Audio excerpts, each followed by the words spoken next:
Westport.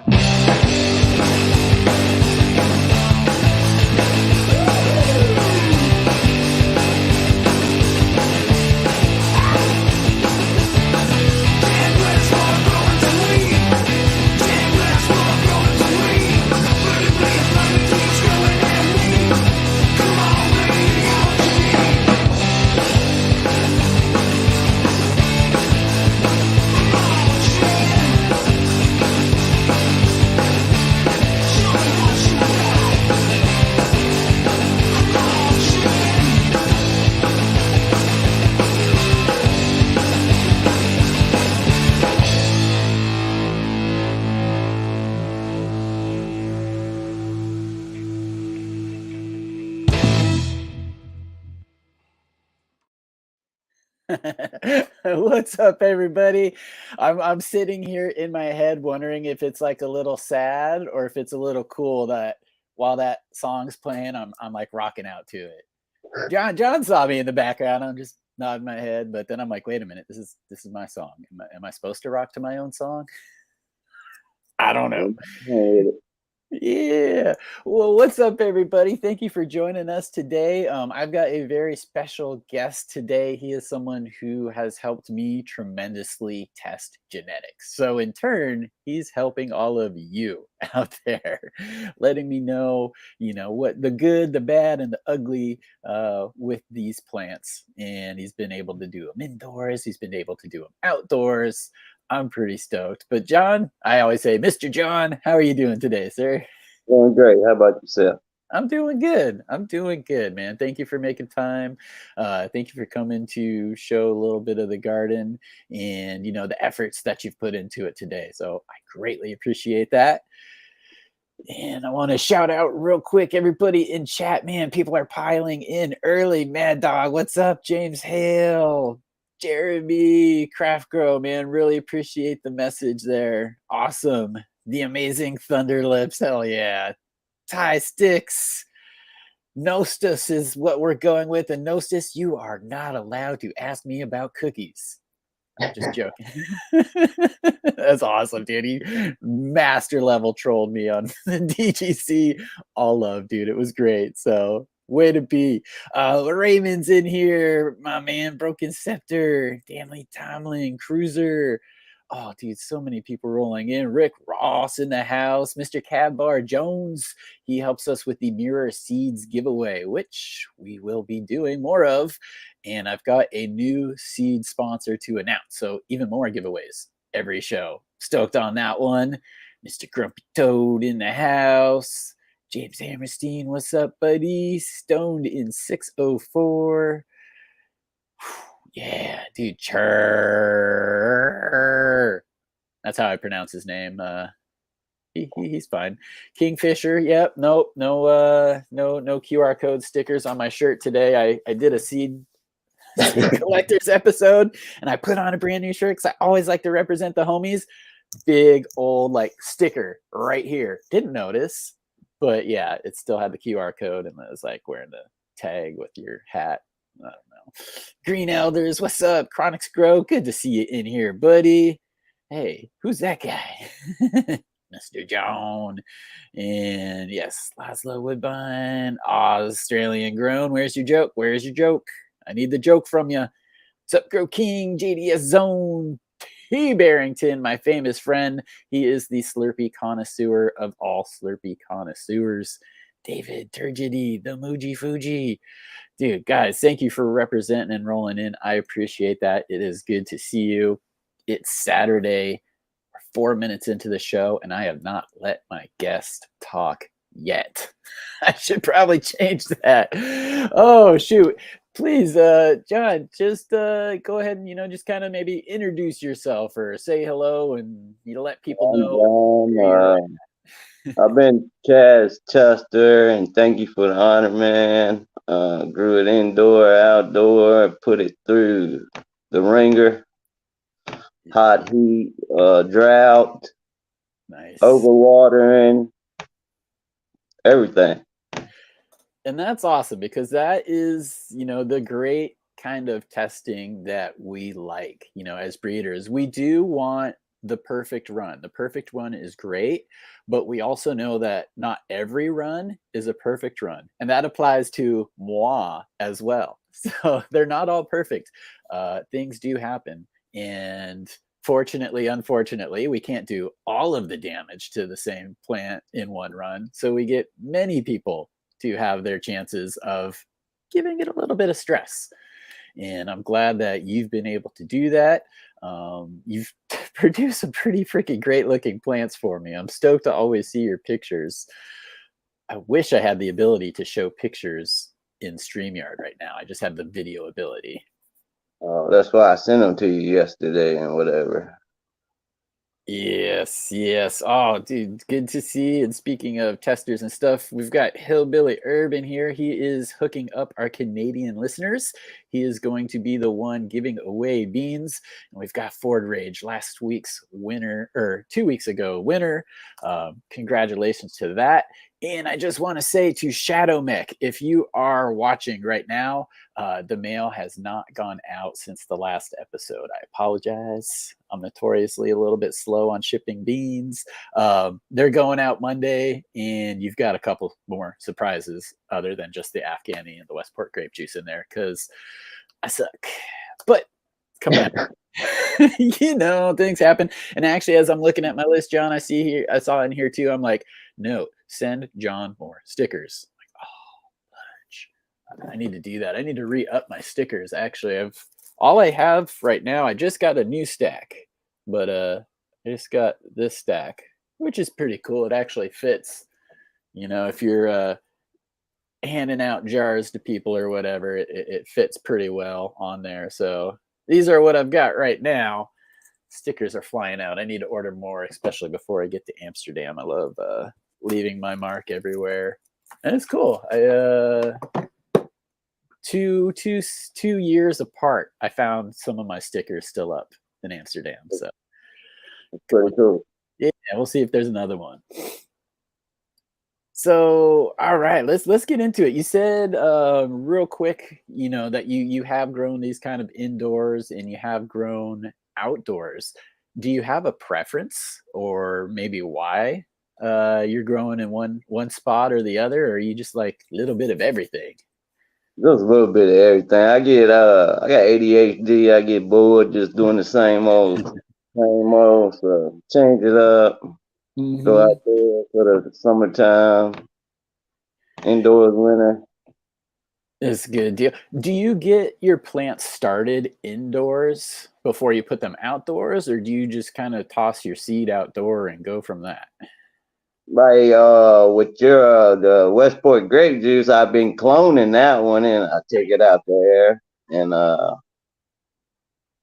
other ones I start them indoors like right now, and then about another month they'll go outdoors and stuff.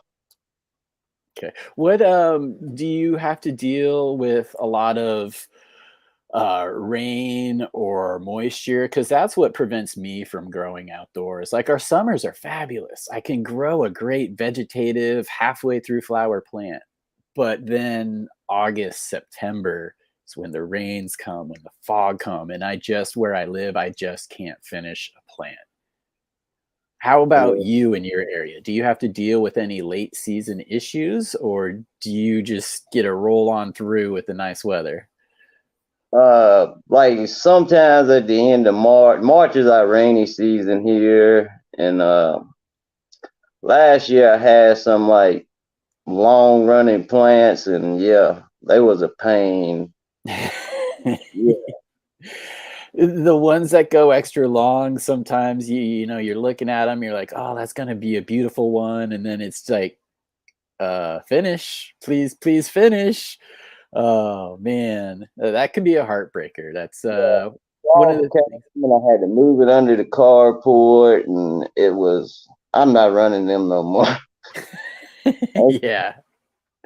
Know what you're planting outside as far as like the duration goes, because again, weather will sneak up on you at the wrong time. Like after you've put all that effort into it, after you've like seen the beautiful buds forming. So be sure to know that. And here's some good advice too. Try looking or try looking auto outdoors. Good idea, Dog Pound and Grow King too, running autos uh, outside this year. Good on you.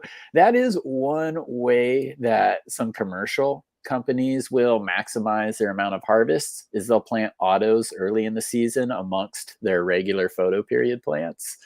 Um, Autos don't need the light to flower, so they're going to finish the middle of summer while the other ones are just starting to flower. And as soon as you're done with that auto harvest, well, it's almost time to harvest your regulars. So autos outdoors, man, that is one excellent use for auto flowers. Have you ever tried auto flowers yourself? They ain't for me. Yep. They have their place, but they ain't for me. Yeah, I've tried a few in the past, and I'm actually getting ready to do some more here. Let's see, do I have them? I do. I'm gonna try, let's see, this one next, because I'm gonna do another water only soil test. So I'm gonna be popping iced gushers, purple rock berry times the Rolex. And this comes from Green Love Organics from Chef. So it's the Chef's cut. Chef is a cool dude. He wins. He does phenomenal, like organic style of growing. Just he's a chef. It's in the name. He makes just the most amazing edibles. Like there's actually so many good things I could say about him right now. I'll just be like, dude, check out Chef. But he gave me some autos, and I want to do another water only test because the first time I did that water only soil stuff, it was Sohum, Kiss Organics, and Appalachian Supply Super Soil. This time I'm going to come back. I'm going to keep doing Sohum because Sohum is what I kept using. The Kiss Organics was great, hard for me to find in my area. Appalachian Supply Super Soil, great, can't find it on the West Coast. Sohum, they ship it right to me. So that's what I've been using. So it'll be Sohum, it'll be the Bio 365 soil, which is another water only soil. And I'm also going to be using Grow Dots with some cocoa. Grow Dots is Scotty Reels, the DGC's kind of fertilizer. I don't know anybody in chat if you've tried it. Let me know if you have, but I'm going to be giving those a shot as well. Dog Days is trying it, I think. Dog Days? Okay. Yeah. I seen a video he had talking about it. Awesome. I'll have to check his stuff up or check his stuff out and hit him up and find out how it's going for him because I'm curious. And Ty Sticks is running autos outdoor this year as well. Yep. Ford Ridge autos outdoors. So okay, you guys are getting on it. One more time, some autos, but this is the last time I'm trying. I ain't gonna call nobody names out, but I planted some XLs last year and they didn't even get 6 inches tall in a 20-gallon outdoors. That hurts. And you seen the rest of them. Yeah, man, that does kind of hurts. Tom Greenery here is saying the Grow Dots rock. Good deal, because I want to give them a shot. Amazing Thunderlips. Yeah, absolutely. The Sohum, man, it is easy peasy. I like it because I want more people to grow.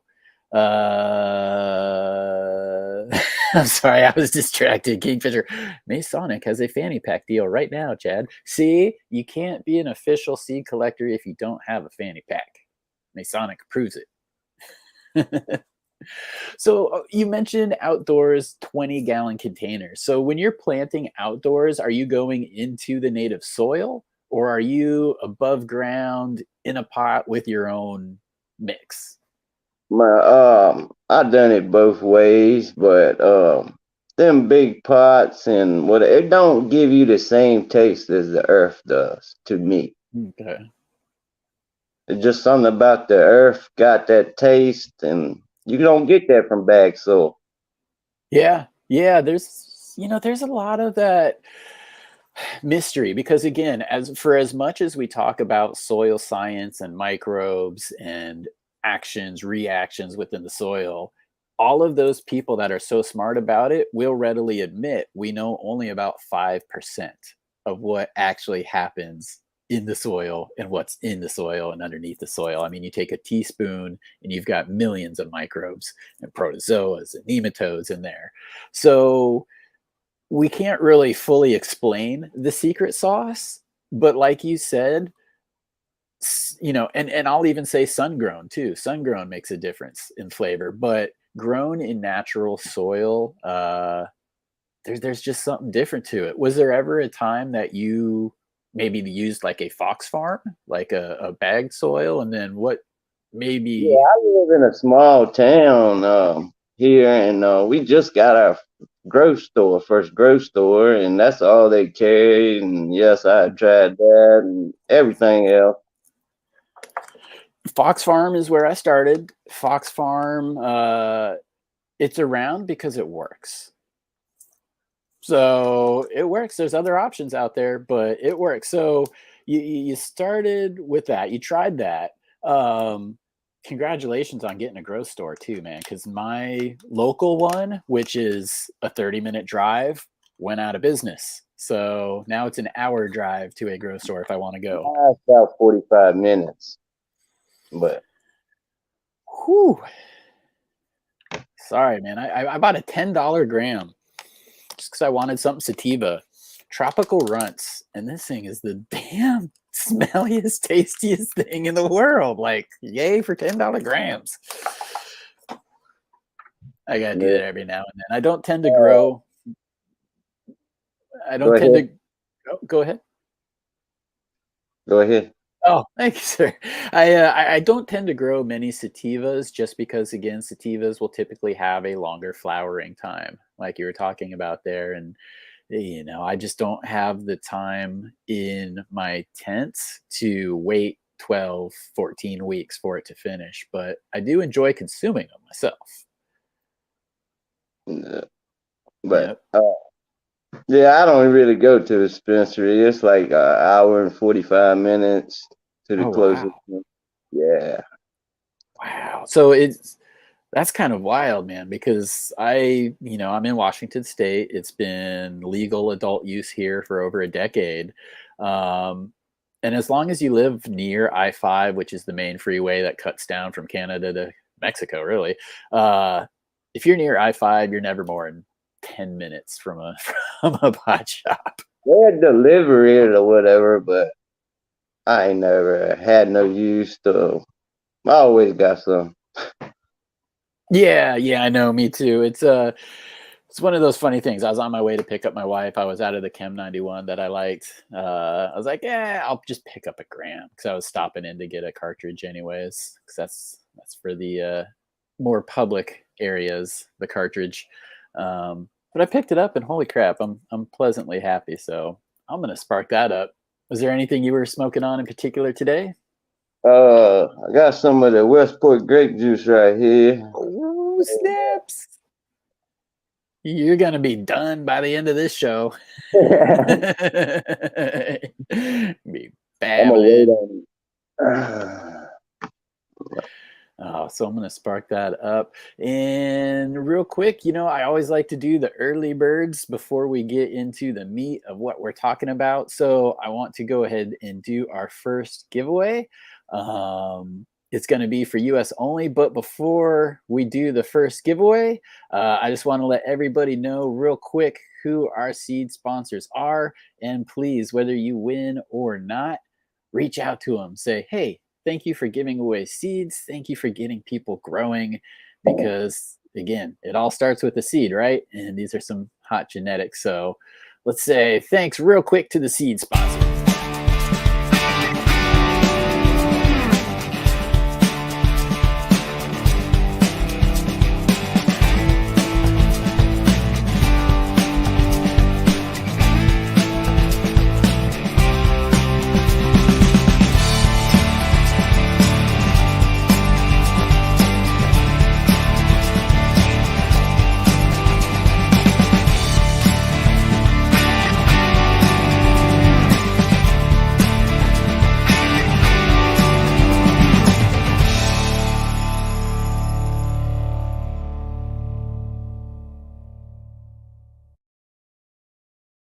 Woohoo! All right.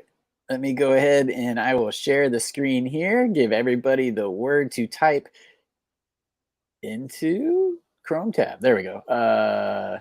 the word to type into chat. Oh, I should probably hit enter first, huh? Yeah, there we go. Okay, so US only right now. Everybody in the US, we're going to be playing for a pack of mirror seeds. Lucky thing about this one is you get to pick what you want. I will send you the menu from Mirror Seeds. Select the one that you like, and Cab Bar Jones will help get that out to you. So, everybody in chat, go ahead and just type in Mr. John if you are in the US, and I'll roll this here in just a couple minutes. I'm going to write 24 minutes. But in the meantime, I'll figure this out one of these weeks. How to like keep it, but keep us both without it being the big thing. We'll just leave it up for now. Make us small.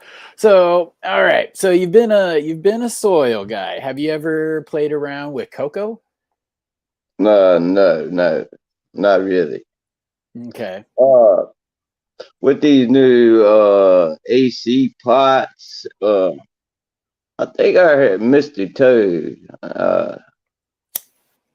I heard him talking about putting cocoa in the bottom of his pots with them sip systems he Okay. got. Yep. So I went and bought a little block of cocoa, and I got them in 2 pots to see how they work. And I have noticed the size of the pots are wetter further up top. So it must be working. I don't know. But That's good. Yeah, because the whole kind of principle with the SIP systems is the roots come down and they hang in the water, and the water is going to actually, through capillary action, draw that water back up into the root zone, into the pot, and hopefully the middle of the substrate. Because again, like I use the autopot system. That's a bottom watering system. So water never hits the top. It's all drawn up by that capillary action. And you got to make sure to have a good aeration zone at the bottom of that. Cocoa works great. I'll use like Hydroton, the little clay expanded balls there in the bottom of my auto pots. But yeah, cocoa is hard to drown. A lot of natural aeration in there, so I could see that being a good one. Did you notice maybe any like more explosive growth or any difference with that sip system versus like a top watering system? kinda, cause I'm a real busy person, and sometimes I can't Mm. get the water when I need to. I mean, so yeah, cause they drink when they want to or whatever. They're getting bigger. That's a huge benefit of like the auto pot system, of a sip system, the city pickers. AC Infinity has the same sort of system as well. Yeah, I got into the auto pots because I went on vacation and my plants just paid the price. I had somebody taking care, air quotes, taking care of them. Um, I had to go. I had to find something if I ever planned on leaving my house again. So it's nice you do, and with the sips as well, you kind of get to fill up your reservoir. And like mine, it's a 12-gallon tank. My plants drink maybe 1.5 gallons a day. So if I fill that thing up, I really don't actually have to touch it for a couple weeks or days. Sorry, weeks would be nice, but no, days. I'm always the shadow in the garden. How do you feel about being a shadow in the garden? Because even if you automate like your water, you don't have to do any watering today. You don't have to do any feeding today. No defoliation, nothing that you really have to do to your plants. Do you still find it beneficial to just stand over them and observe your plants? I still go in there. It's a habit just to check, make sure temperature, humidity ain't when skyrocket. But yeah, I go in there when it still ain't nothing to do. Yeah, I love just observing the plant. That's one of the best things we can do as growers is learn what it's telling you. Even if the color is perfect, look at the edges of the leaves, where you have the serration, the little sawtooths. Look at the edge of those. Are they slightly curled up? Are they laying flat? Are they down? Little things like that can clue you into what you just said is, like humidity or temperature. Even if the plant, even if the leaf looks nice and green and healthy and it's praying, if you look at those little serrations and you see just the very edge of them curling up, you might have too low humidity because that's how the plants sweat. It's called transpire, but they sweat through the stomata on the underside of the leaves. But when they're trying to transpire rapidly, usually because of high heat or low humidity, you'll see those edges just curl up a little bit. So there's signs. Plants are talking to us. What are maybe one of the things that you noticed or something that a new grower might benefit from knowing as far as looking at the plant? Like, oh, I see this. That means that. Are there any examples that you can think of? Mm, not right off. Yeah. Well, how about, one thing that always gets me is when you start seeing little like yellow leaves at the bottom. Yeah, have you ever seen like the leaves yellowing at the bottom even though the top is growing nice and green? Yes. Okay. Have you ever what do you typically do in that situation? Does it matter like whether if you're like, oh, it's still a early vegetating plant or it's almost, oh, it's 2 weeks from finishing? Is there like a difference in how you may look at that or I approach it? ain't gonna worry about it. But I mean, if it's like early on, I'm gonna start checking the runoff and everything else, pH. Yeah. That's a good one. Let's do that. I'm gonna write that down here real quick. Runoff pH. We'll come back to that thought. Go ahead and we'll give away this first set of beans. Um, Good luck, everybody. Again, this is US only. If you are the winner, we'll ask yes to confirm that you are in the US in chat.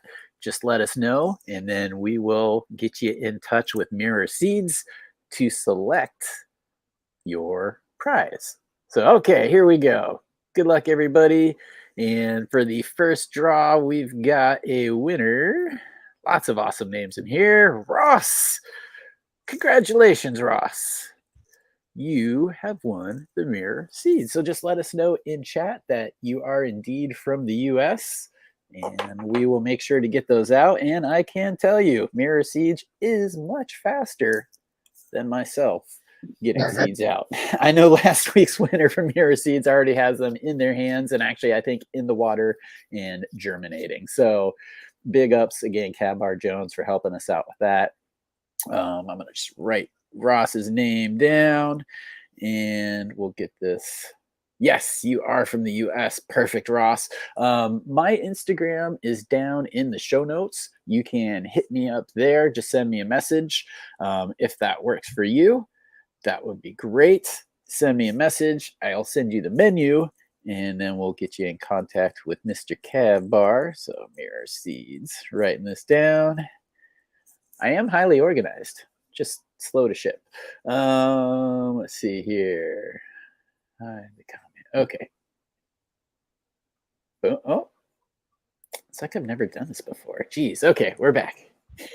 So we'll do some more giveaways here going on throughout the show. Again, we've got 3 more, one of which is specifically for our Canadian residents. Thank you, Hillbilly Herb, for making that possible. So no magpie rule no more. Yeah, I know. Thank you for mentioning that. Yeah, no more magpie rule. As much as I'd loved to invoke the magpie rule, there is no more magpie rule, which he's happy about. He's probably lurking somewhere in the background, taking bad photos and sending them to my DMs. God, I love that guy. I love Mr. Magpie, who was the guest on episode 1. So if anybody's not seen that one, check it out. That's us just dorking around.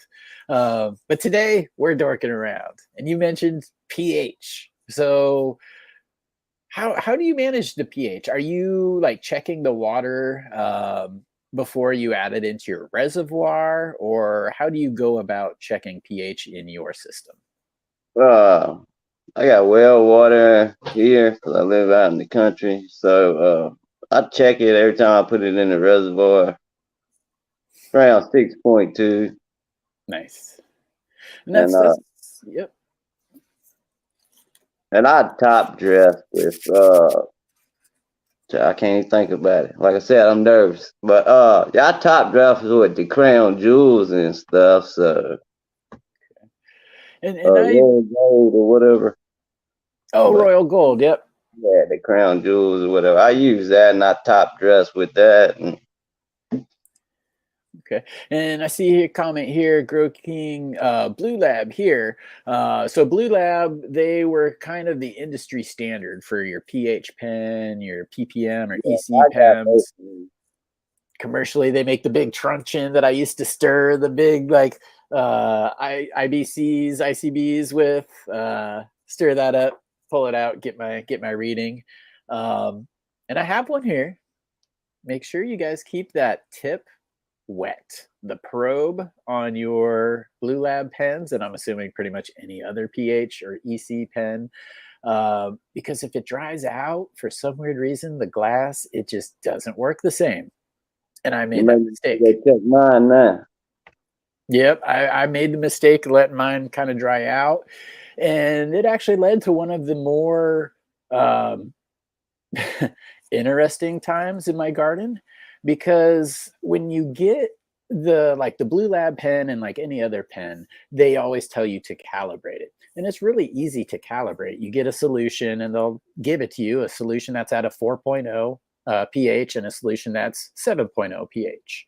And you just pour, the solution into a little cup, you put your pen in it, you hit calibrate or whatever it is on that particular pen, and it will check. And if it says 7.0 and it's in the 7.0 liquid, cool, you're golden. And then you check the other side.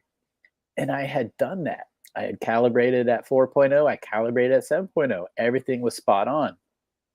I was having problems with my plants. And this is again why, being that shadow is important. I was observing my plants. I was seeing things like I was seeing yellowing, I was seeing necrosis, which are little dead spots. I was thinking that, okay, this might be a calcium thing.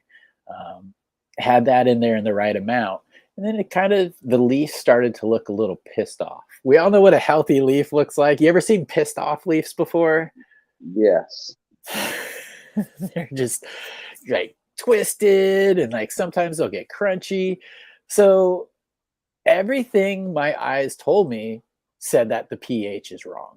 But every time I used my pen, my pH was perfect. And I put a lot of trust in that instrument. And for about 2 or 3 weeks, I kept doing that and it didn't get any better. And I said, you know what? I used to use these little drops. You take your little vial of water out of what you're going to water, you take this solution, you put in 3 drops, and it changes the color. Yes. The second I did that, I realized that from like 5.5 to 6.5, my pen was completely inaccurate. And that's the sweet spot of where your roots want the water. So I put a lot of faith in the mechanical device. I believed my eyes and the mechanical device versus my eyes and the plant. So, I had the same issue.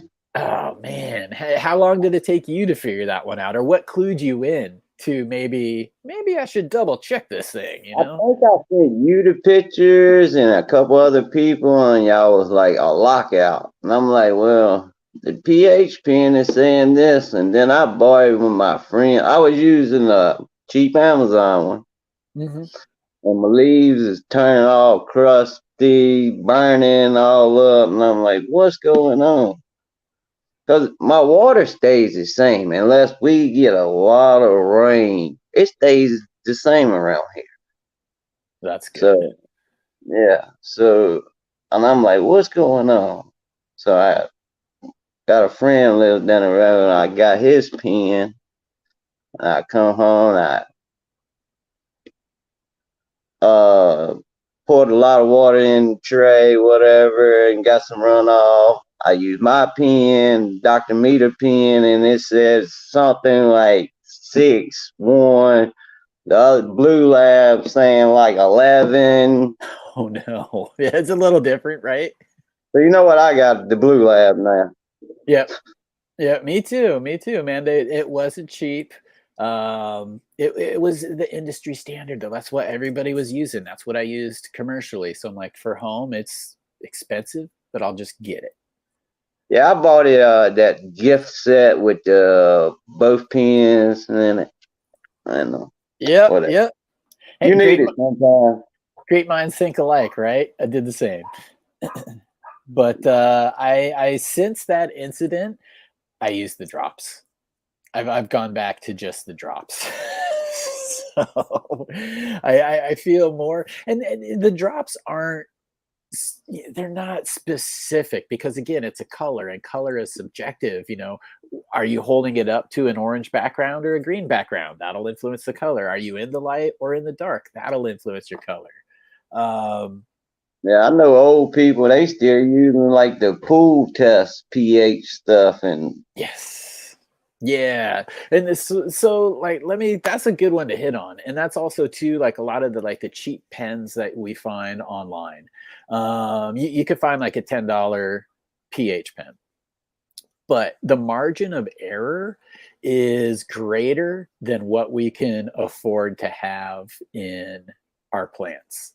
Like with the pool test strips, they do work good as far as giving you an idea, but they might be like one off or two off, and like that's saying from going from like a 5.5 to a 6.5 is your margin of error. So that margin of error can be a little too wide on those devices. They're not as specific as we need. And one other really important thing to know about pH is it's not a linear scale. Like going from 1 to 2 is a huge increase. So, okay, it goes by like a magnitude of 10. So if you were like at a 1.1, it would be 10 times greater. But if you go from a 1 to a 2, that's 100 times greater. So every little measure you're off. It's not like, oh, it's just one more number on the scale. No, it's actually this much more numbers on the scale. So that's why we need to be specific or as close as we can when calculating our pH. And pH actually isn't for everybody. I've always pH'd whether I've been cocoa, regular soil, or living soil. My head is just like always do it, because if something goes wrong and I didn't check it, I'll be like, well, what if that's the factor? What if that's what's going wrong? But some people, don't need the pH, and it's usually a lot of uh, living soil type systems. Have you? And I guess, well, no. Early on, I learned about pH. Early on, I learned about pHing. Was there ever a time that you just grew without even knowing about pH, or is there something that you know today you wish you knew when you started? I mean, like I grew up around this stuff and older people, you can't tell them nothing. They like I don't know who said it the other day. Like you would think you're going on a walk with them and hanging out, and they out there watering plants and harvesting. I mean, so yeah, so Well, that's cool. Did anybody give you advice growing when you were starting out, or did you kind of have to figure that out by yourself?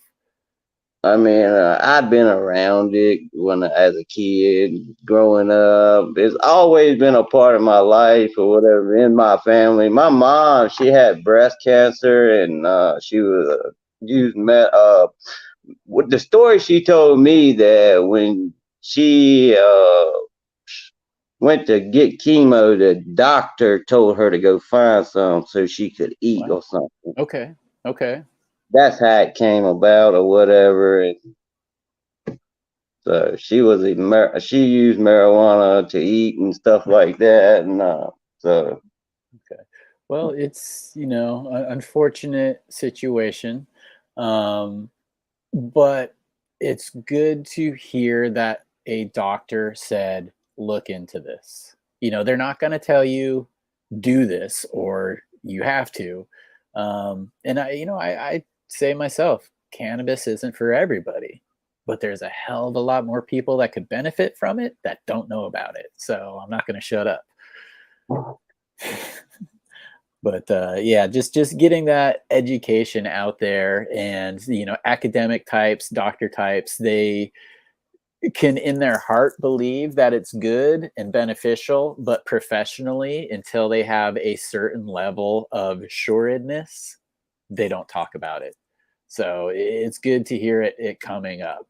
And I'm honest, with my doctor about my cannabis use, but not everybody. I do wonder in the back of my head, is this going to get reported to an insurance company, and then the insurance company will charge me more because I am a pot smoker? You I ever don't you know ever if they thought can of do that? that. Do you think we'll see that? I don't think they can do that. I mean, they I hope don't charge people extra. Yeah, they do. for smoking like Yeah, cigarettes. yeah, they do charge you extra on health care for being a smoker and stuff like that. I don't know. If they make $1 off it, they gonna do it. There you go. I think we just found the answer right there. Forget logic. Well, did we just go with that? And yeah, I think you're about right. I think you nailed that one on the head. So I see a question about foliar for pHing. That's good. And that's something that I'm trying to get more into. I myself have not done a whole bunch of foliar in the past. Is that spraying your plants with nutrients? Is that something you've ever gone down, or do you just top dress or water in your nutrients? Man, I just keep it simple because I'm busy and I just top dress. I mean, I have done it in the past, but Yeah, yeah, if I got a problem, an issue, and I need it quick, because top dressing ain't the quickest way to fix something. It takes exactly. what 2 weeks. So yeah, I mean, I have done it in the past. And that's a really good point too. That's something that is where foliar sprays can come as a benefit, because yeah, when you're going an organic route or you're going a top dressing route, you can put the stuff on, you can give it water, but the nutrients aren't plant available. They're in the soil, but they're not plant available yet. It takes the microbes to eat them, You change the break it down. composition a little bit, poop them out, and then the plant's like, hey, come here. So that does take a little bit of time. And foliar is like instant, man. You spray it onto your leaves, the nutrients go right into them. They'll start to look great, but don't, I like asking that question too, because I know some people that just foliar spray and foliar spray and foliar spray, but it's kind of a band-aid. Like you said, you need to address it in the soil, but when you're organic, it takes a minute. So you have to have something to get you through. And that's where I think foliar plays perfect. It can get you until that point to where your top dressing picks up.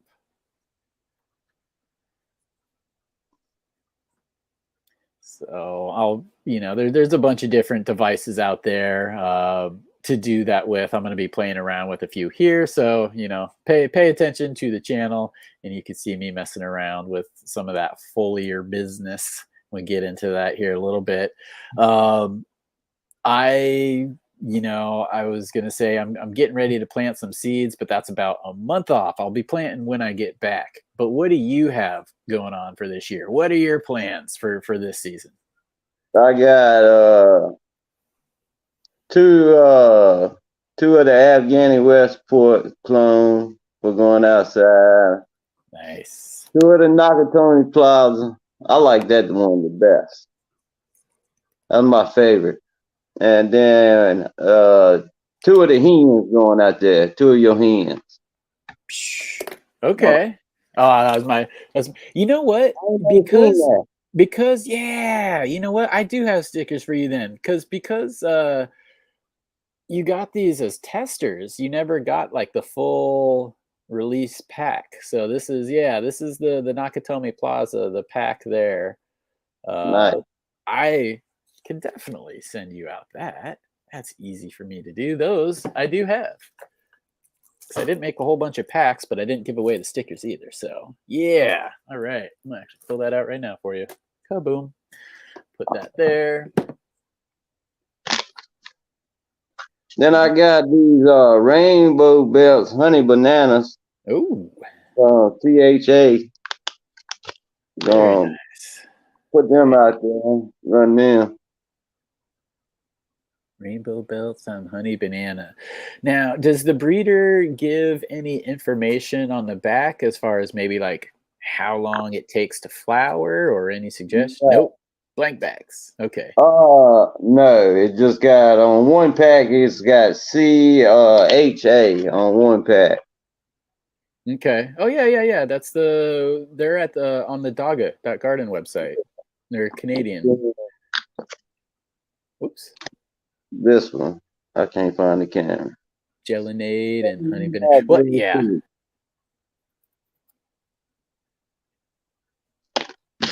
So, Be tasty treats. Now, how do you grow your plants the first time? I usually let them just grow naturally because I want to know how they want to grow. I want to see what they want to do. And then the next run, I'll be, bending branches or topping. How do you approach growing something new for the first time? when I grew that, what was it, black lime last year, I just let that grow natural. And then I did both last year. Like, I think one of your Nakatomi Plaza, I didn't top. And then the other one I topped and bent, pinch, broke. Oh, no. Yeah, I mean, the wind broke some of them because Right. they was some big buds. Like, Mhm. yeah, they was some real big buds. Like, I don't know if you remember me messaging them, but like, man, I'm scared these gonna mold. Yeah. Yep. And you Eh, told me like cut them down. But yeah, it didn't mold. But Good. Good. I do aim for big buds. I like big buds, and I cannot lie. yeah. So The other so day when I opened the tent and that Nakatomi smell hit me, I was like, oh god. Cause I smoked all of it up that I grew last year because I liked it so much. That was nice. supposed to go. So yeah, when I opened the tent and I smelt it, I was like, oh, that's when I texted you and I was like, Chad, you need to smell this. Yeah, I know. We need to invent the smell-o-vision. I'm it's glad to hear that. amazing. Yeah, I'm glad to hear that, man. Smell again. It's profiles are important to me because we're at this point in time with cannabis that pretty much any cannabis you consume is still going to get you high. I mean, granted, there's CBD, but let's just talk about THC. Pretty much, even boof. Boof is going to get you high. So, what do we have then? We have the effects, which are the most important thing, but profile is what helps some things stand out from others. It's got to have that nice smell, it's got to have that nice taste, and if you're not really hitting that, then usually I'll move on. I want to find something else to fill the tent that has that profile. So I'm happy to hear that you had some good loud profiles on those Nakatomi plazas. Yes. My old lady, she's in the health field. She don't smoke, but she supports what I do. She don't believe in it or whatever. It ain't cause she don't believe in it. It's her job not to. But Right. so I could be right here trimming, and that's the only one she ever said that smelled good. She was like, "What is that smell?" I'm like, "What are you talking about?" She was like, "It smells like perfume."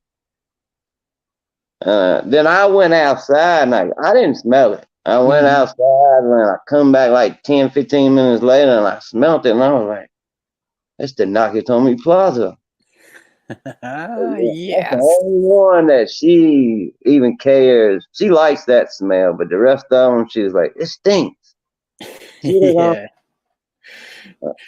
Yeah, it's a pleasant one. It's not the armpit wet sock rat, but it's a pleasant smell, and there's a little bit of variation in it, but it always reminds me of like kind of like a red berry, or I've heard like strawberry milkshake. I've heard a few different things, but I'm getting some peach out of. I mean, I got them ones that Jenks proofing at them JP4s right now, and I don't know what they are, so and he yeah. won't tell me. But I'm getting peach or pineapple, something. Yep, completely possible. So the Nakatomi Plaza, it's Westport grape juice, which is the mother, and that has a lot of the body that I want to pass on. It has a short flowering time. It has bulk, does great commercially as well. Amazing taste, more on the grape, a little bit of gas side. But the dad to the Nakatomi Plaza it's a strain called Sunday Fun Day. Now, unfortunately, there's multiple companies with a strain called Sunday Fun Day, and they're all different parents. So instead of saying Sunday Fun Day is the dad, I just say it's a sour tangy times mimosa.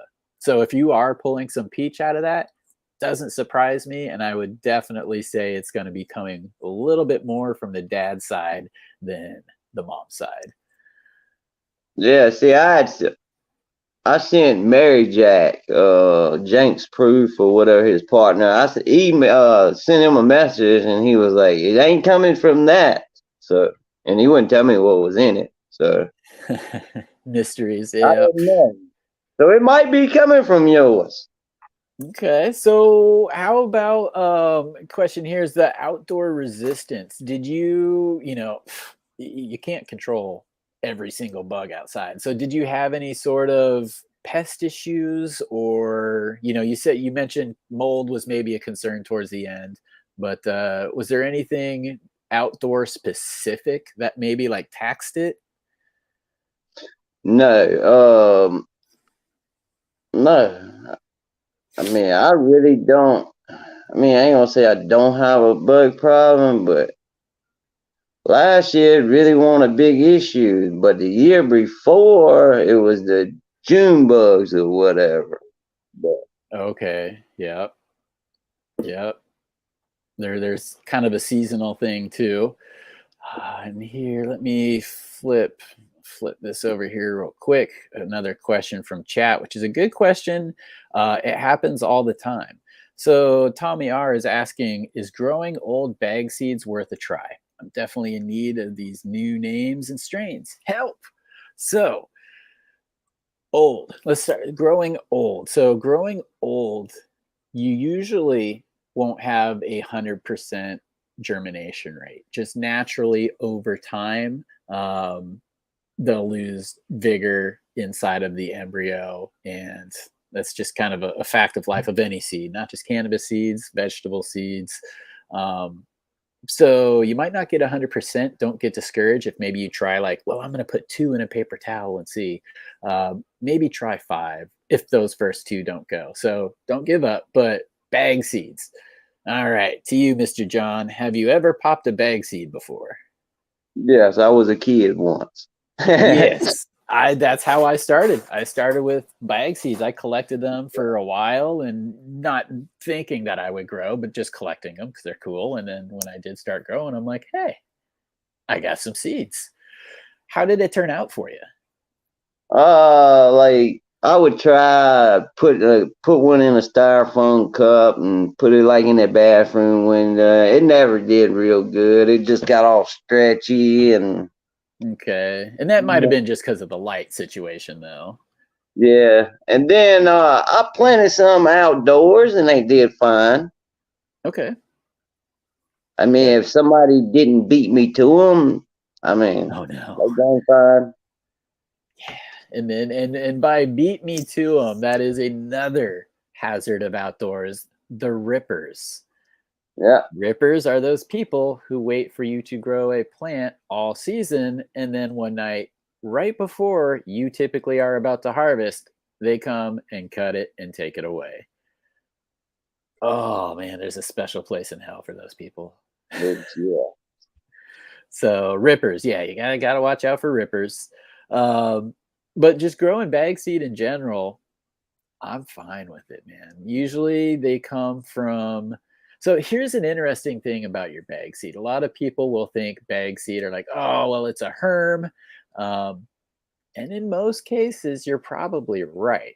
But if you plant bag seeds, let's say you had 10 bag seeds and you plant those 10 seeds, if there is a male anywhere in there, then it was a male pollination, because a herm plant is a female plant onto a female plant. This only has the XX chromosome. This only has the XX chromosome. So there is no Y male chromosomes to make a male plant. And that's an always interesting thing that I see when like going through or just looking through older bag seeds. It's like if I find a male in that batch, I'm like, huh, I wonder who's the daddy. Call Maury Povich. But if if you plant 20 of them and they're all females, it's probably the result of a herm. And just because a plant herms doesn't necessarily mean all of its offspring will. Every plant has the potential to herm. Cannabis plant. They all have the potential. Some just trigger easier than others. And those ones that trigger easy, those are the ones you want to get rid of. Those are the ones you don't want to breed with. Those are the ones you don't want to continue. But I had Wounded Warrior is one strain that I can think of. And I haven't seen him in chat yet. But it was great, man. I bought an ounce of this stuff. This is back years ago when I was at the retail shop. Got an ounce, and there were probably 30, 40 seeds, which is a lot of seeds in there. A lot of seeds for an ounce. But it was fire. I was like, whatever. Threw some down. Now, so it was like 5 initial seeds.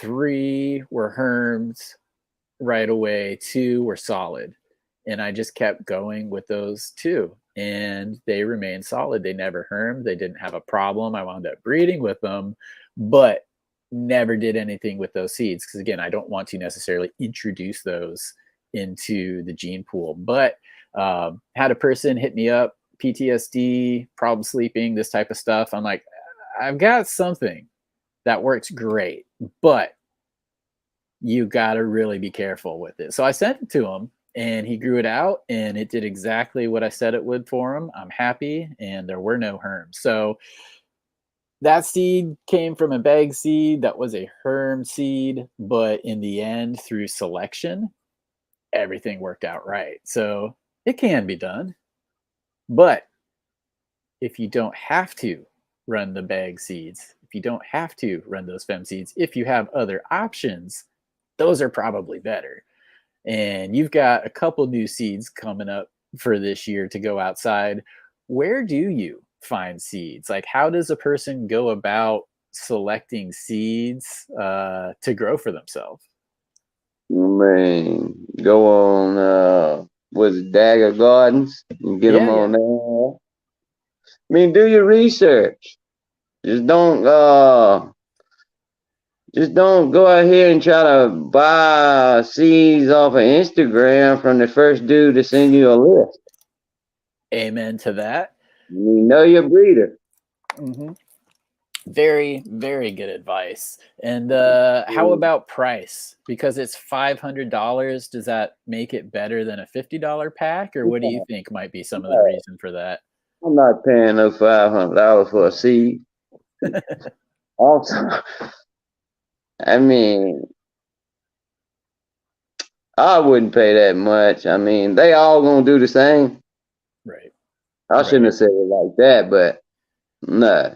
There are differences, like, and this is something that you just don't know until you know, because like with the bag seeds I started out growing, I liked the plants, I was happy with them, I thought they were pretty good.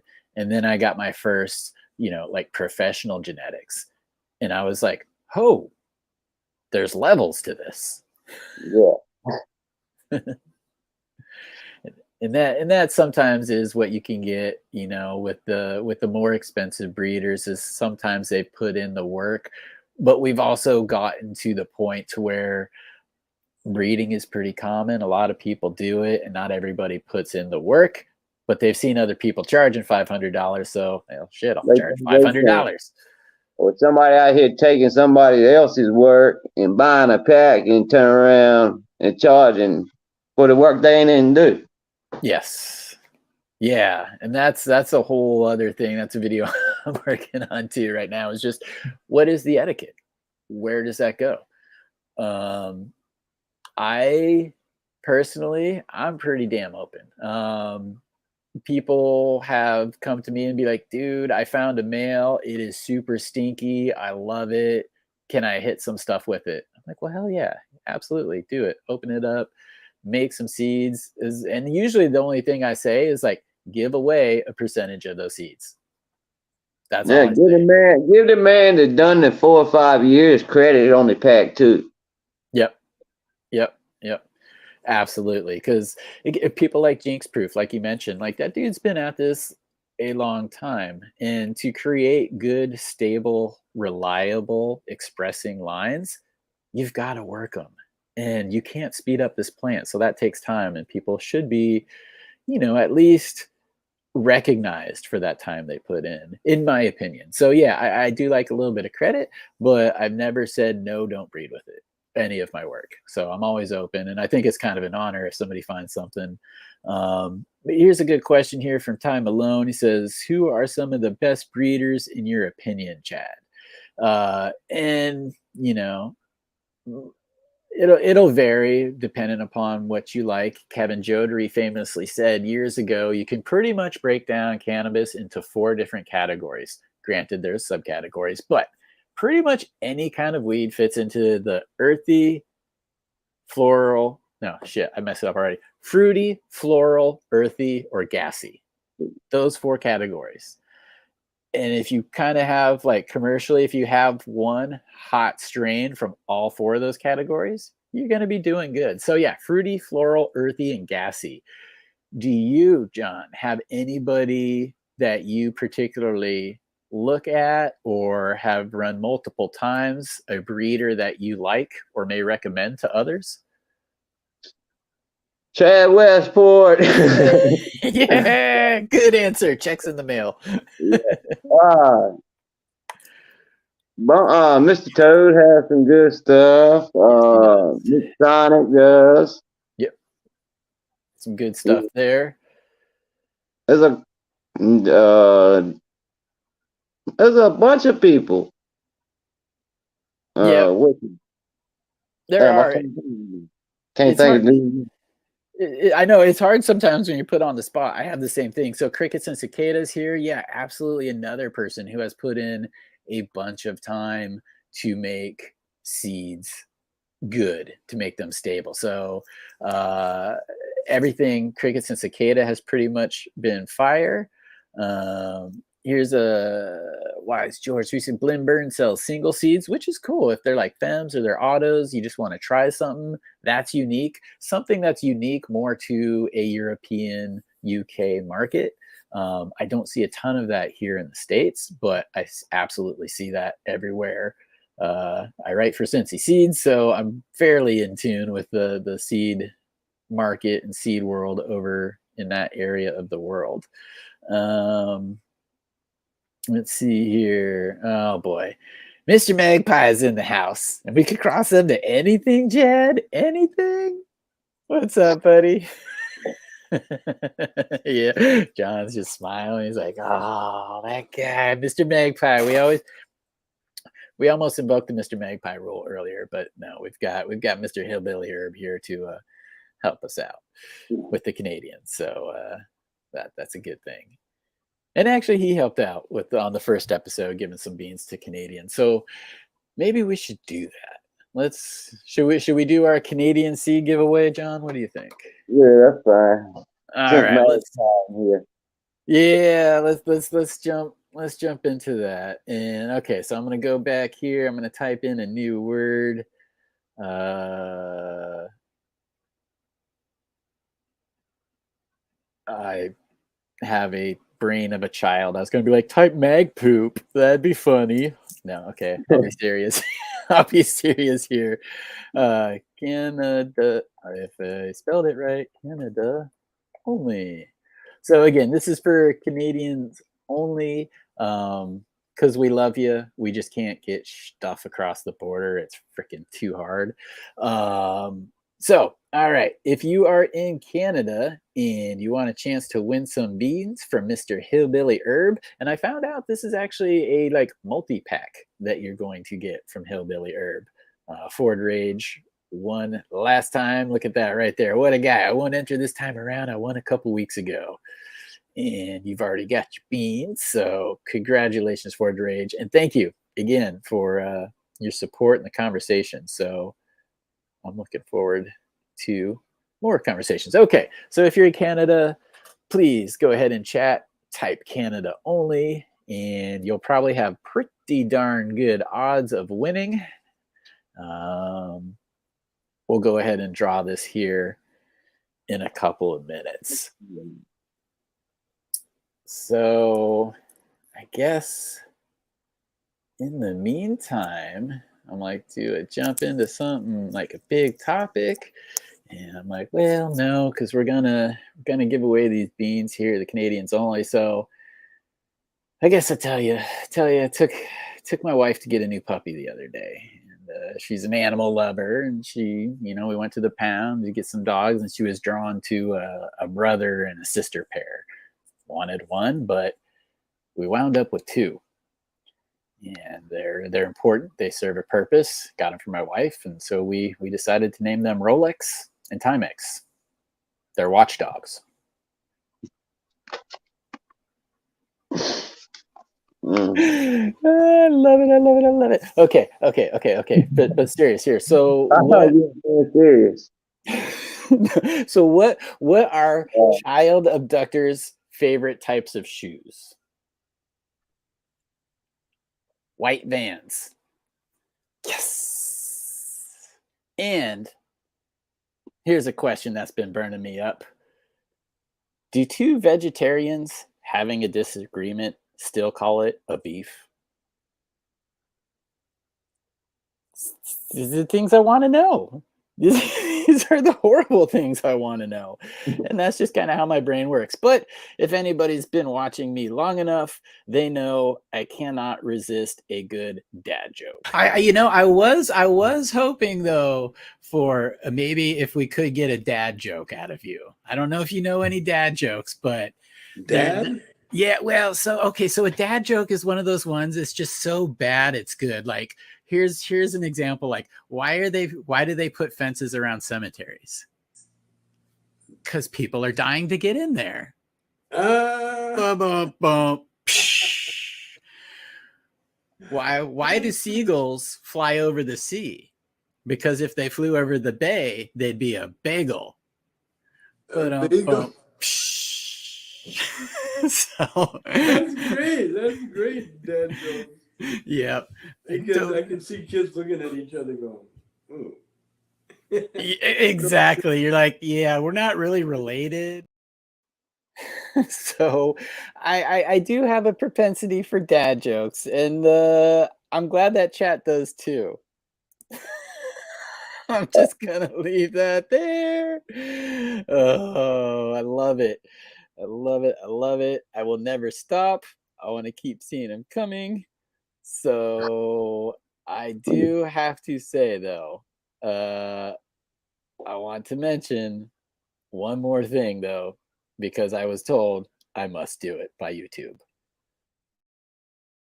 I walked into the kitchen yesterday and I said to my dad, "Hey, I'm hungry." And my dad said, "Hi, hungry. I'm Dad."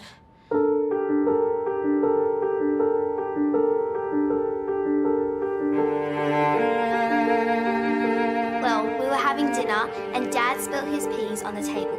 He looked right at me and said, "Oh no, I have just peed on the table."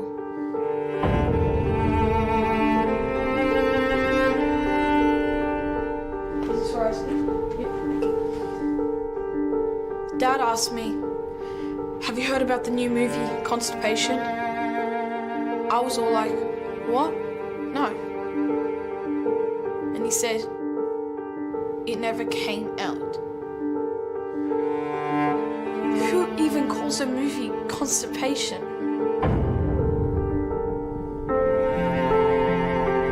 My dad and I were going past the aquarium. He said to me, how many tickles does it take to make an octopus laugh? And he said 10 tickles. Like, what? Oh, tentacles. Hey Dad, can you make me a sandwich? And what did Dad say? Abracadabra. You are a sandwich.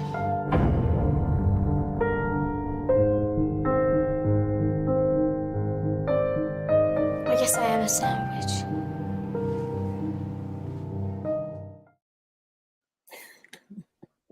Remember, folks, you can die from dad jokes. No lie. This has been a public service announcement. And now I can carry on with dad jokes. Oh, where did that one just go? Where did that one just go? Oh, there's so many good ones in here. Funny. I'm just going to go with because Dad silently farts, says to kids, hey, can you smell fire? Nope, but we can smell fire when we walk in the room after harvesting some of that lovely Nakatomi Plaza. And right now, we're gonna let's check in with our Canadian. Give 8 entries. 8 Canadians are watching right now. We'll try to get that up to 10 in the next couple of seconds. So if you're in Canada, and we will confirm through chat. So don't lie. But yeah, Hey, I know what you need to do. You need to start doing a giveaway for the people that watches the show after it's been live or whatever. that's a good. I would love to, man. I appreciate like all the replays and stuff. Everybody in chat, Yeah, giveaway on the replays and stuff. like how would we do that? Like what would be a good way of doing it? Would it be a random comment in the chat, or what do you think would be a good way? Maybe. I didn't think that far. hey, just come up with the good ideas. You got to figure out how to do it. That's a good I'll idea, think about that. Because I always watch them when like Saturday I'm with my son and the old lady and stuff. So and I end up watching them that evening, and I was like, man, I can't never win by watching them in the evening. But nah. Right. Well, that's a good one. I'll try to figure that out. And we got some more seed people wanting to come on board too. Just want to say what's up. High on Homegrown. How you doing this evening? Everybody, I'm going to be over on the High on Homegrown YouTube channel tomorrow morning or early afternoon, depending upon where you're at. But what's up, Mackie? Glad to see you in here today. Let's go ahead and do this Canadian only drawing. We're up to 9. So you 9, good luck. Let's see who's going to win today. And this is, again, a lovely pack from Hillbilly Herbs. Thanks, 420, right on, buddy. Good to see you win there. Always see you in chats, not just here, but everywhere.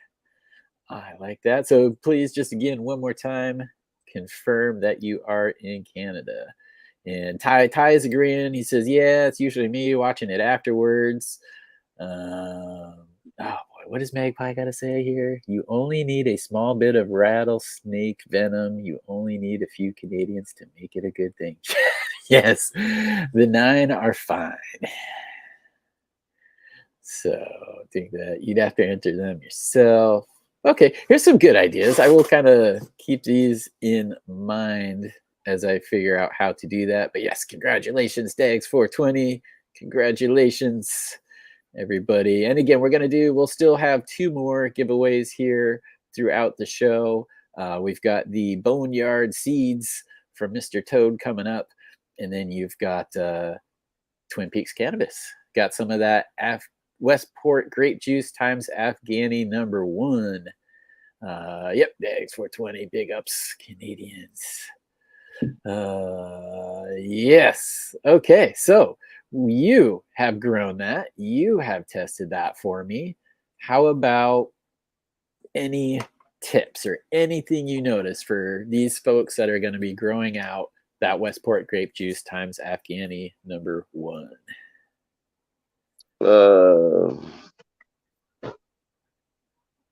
Not right off. That one I grew that was real frosty. I don't know what happened to that one. I think I done something stupid. I had them like fabric shoe boxes or whatever, look like a square fabric Yep. pot. Yep. I was waiting on something to come in, and I was in a hurry, so I was like, I'll just throw it in this, and I did, and this is the biggest mistake I ever done. Cause Why?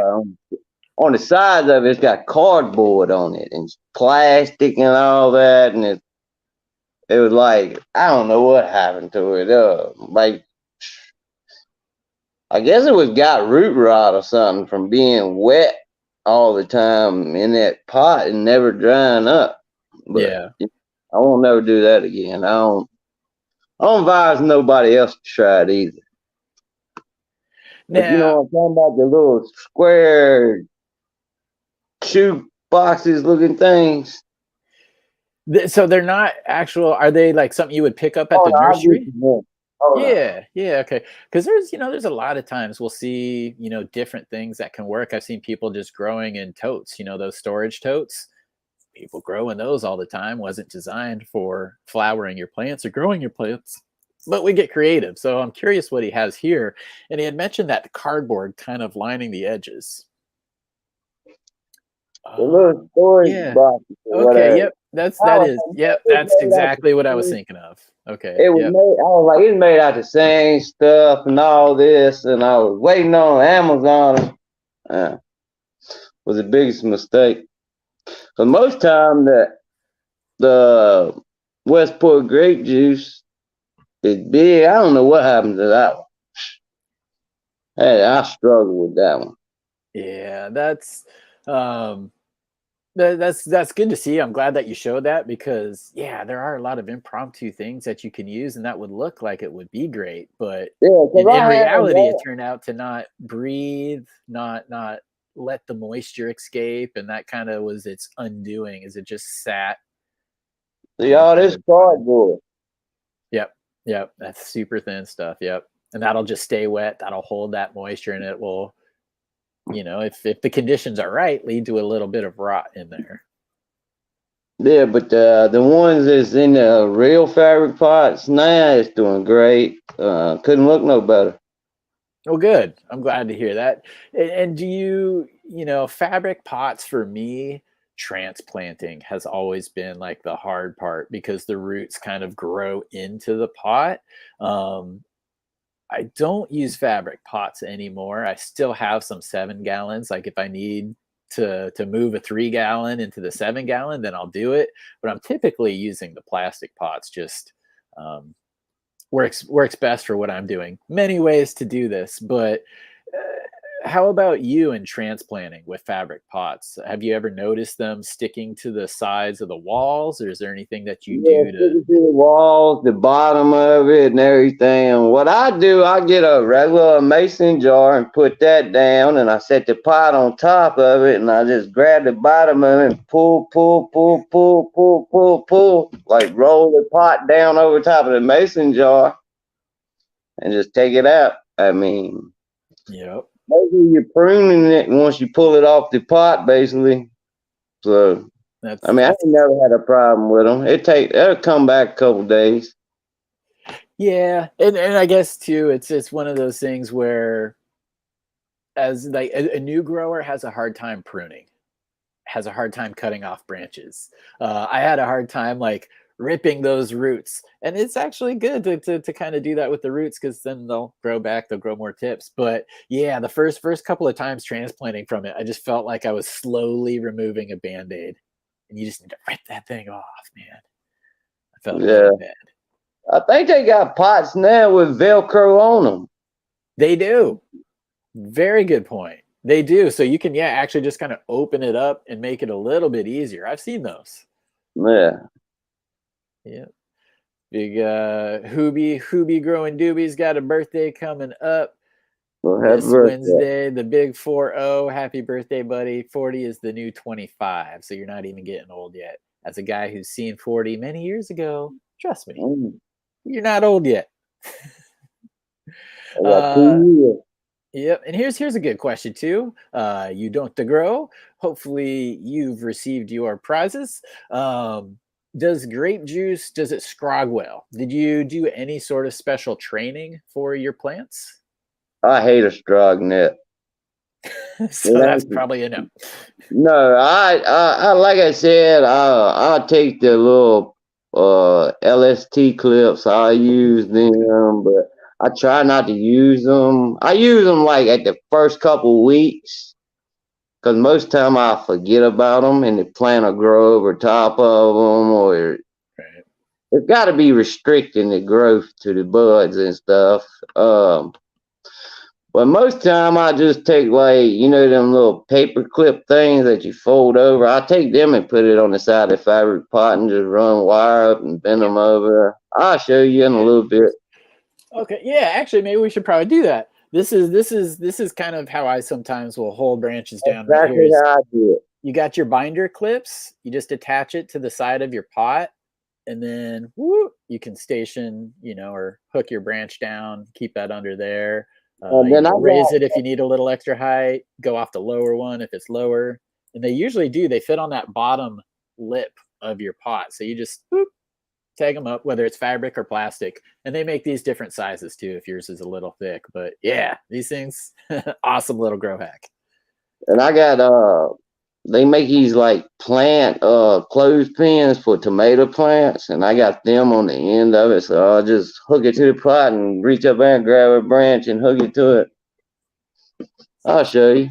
Yep, yeah, let's go in there. Let's do that. We've been rapping for quite a long time already. I forgot that. Yep, yeah, we'll do the camera work there. It's a little bit different with this system than the normal phones. You just got to go down into that settings icon and do the flip to the front to the back. Bungee scrog nets, I see that in there. And I guess for me, from my perspective, the Westport grape juice, I do have, or I actually took it down the other day. I did have one in the scrog. Typically it stays short and bushy with strong branches. So unless you go for a really long veg time, you're more than likely going to be fine. Just letting it go by itself. It'll support itself even with a decent wind in there. He hit the wrong button, so hopefully he'll be back here. I'm sure he will be back. But yeah, I typically only scrog when the plant needs it. I can see like, okay, the buds are getting too heavy. There's 4 weeks left. I should probably put something in there. But for the Westport grape juice, again, the only time where it was like really important was the time where I let it veg for a long time and I made a really big plant. So that was that one. And Nakatomi Plaza, same. I am currently running the test grow that I did 5-6 months ago on the channel, and you can just kind of see them growing naturally. I left them short. They were about 20 inches when I flipped them to flower. I also let them just grow naturally because I wanted everybody out there to see how this plant was just going to grow naturally. And then you can decide whether, you know, you want to top it, whether you just want to LST. That's your choice. So in that, you can see, you know, how it grew, how the side branching went, and that didn't need any scrog. So again, quick veg time. I was happy with the yield of the 5 plants. So I kind of, at the end of the day, I was like, well, dang, maybe if I just do a quick veg all the time, I can kind of turn and burn a few more things over, because I want to keep going through genetics. I've got more things to test. Right now, the plant that I'm trying to reverse, the Westport grape juice that I'm trying to reverse, it is developing little balls, which is good. That's the first step, right? It's developing the male sex organs that will release the pollen, but that's the back end of it. Sometimes reverse plants will grow balls, but they'll never open. Sometimes they'll open, but they'll never drop pollen. Sometimes it'll drop pollen, but it's just 1 or 2 little grains and you don't get anything more than like 10 or 20 seeds. So fingers crossed, I'm hoping that these balls mature, they're plentiful, they open, and they just pop, pop, pop, pop, put the pollen over everything, because that will be a Westport grape juice S1, because it's the first generation of selfing it. And then I do also have that Kool-Aid Man in there. So the Kool-Aid Man will catch a little bit of that pollen as well. If it flies, fingers crossed. That's what I'm working on right now. So let's see. What is John saying? Will not let me back in. Put the link up and I will try to come in. Okay, let me send you the link back over on... Oh, geez, this has happened before. If people have gotten like a call or a text, for some reason the link doesn't work to let them back in. You might have to turn on or turn off your phone. But let me, before you do that, copy this link, go back to the browser, hit you in the DMs.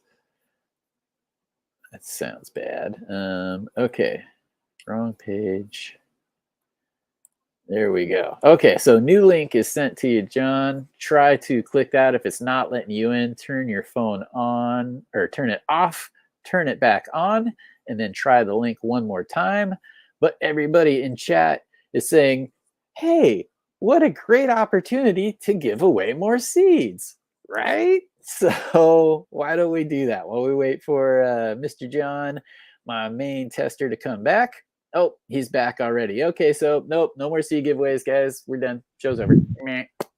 I'm just joking. We'll go ahead and do that. Can you hear me?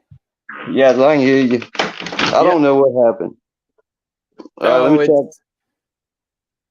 It could be a variety of things. Oh, yeah, and Joe Y is asking, when Westport Wonder coming out? That is a good question. That's getting tested right now. So Westport's Wonder is the tentative name of the cross. So it's the Kool-Aid Man. Kool-Aid Man seeds came to me from B-Leaf Cannabis, from that guy. And I went through just a couple of them, and holy crap. Winners. So I gave him that same cut right back. So it's the Kool-Aid Man Chad's cut times his prized white truffle. And that's what the Westport Wonder will be.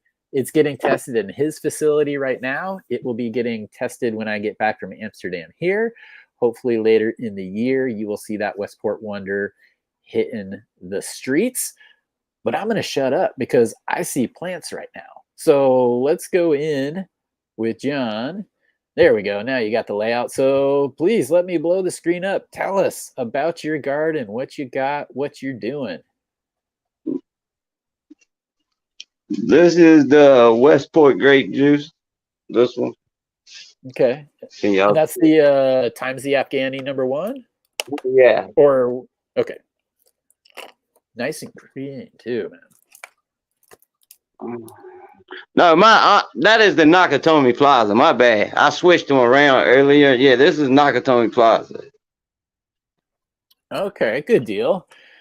She's looking good there. I could see a lot of buds developing. See a little bit of, that I like to see the white caps on all of the tops, all of the buds. You've hit that stage. How far into flower are these right now? Man, I wish you wouldn't have asked that. Let me look. I put them in here on 210. Okay. 210. So they're probably about 5-6 weeks. Yeah. Right now. So we got that shorter month of February. So looking good, man. This is usually the exciting time where because they'll finish in 8 weeks. Nakatomi Plaza, 55 to 65 day finisher consistently. Yeah, that's 5th, 6th. Well, really the 6th week is when you start to see a lot of it bulk up. You'll start to notice that the smells. Yeah. And then that is the crushed hen or whatever it is. What is that? The hen what? What is your hen? You send me something. Crushed hen or something. Oh, let's see. What have I been giving out? Let's see. So, I had an Afghani #1 times a skunk #1. The Westport grape juice Nakatomi Plaza, Westport grape juice times the Afghani #1. I'm not You quite sure. sent me something that said C hen on the pack tester. So that's what I got. C hen. Like a chicken. If I had the pack here, I'll show you. I'll send it to you later on. But that's Yeah, that send me a one. picture of it. I'll read my handwriting. Yeah, it says C hen on it, like a chicken hen. But racking my mind right now. And I'm Brad. Asked 65 days from light switch or first signs of flower. Light switch. I'm always doing mine off of from when I flipped it to harvest. So yeah, from the day I went to 12, 55, 65 days, they'll finish. Typically, you're already getting bud formations at about day 10. So that's pretty common for Nakatomi plazas. And actually, the Westport grape juice crosses in general. that is the Afghani to the Westport grape juice right here. I think I put this in here Friday. I mean, you can't. It's huge. This is in a 5-gallon pot. Okay, and nice then and lush. that's I see your clips. Yeah, and then it goes up to like a little clothespin. Okay. Yeah, do the Yeah, same. That's great too. The same thing, because if you fit that branch down in the little channel here, you're not like constricting it or wrapping it. It's just growing through that little channel. So I just hook it to the side of the pot right there, and then pull it up and bend the branch over, and then I use these little clips at the beginning, and I'll take them on off. Sweet Tooth, yes. Hit me on Instagram if you can. If you're not there, just let me know. Or if you're not on Instagram, let me know, because I understand that until just the other year, I was not on Instagram or anywhere else. So,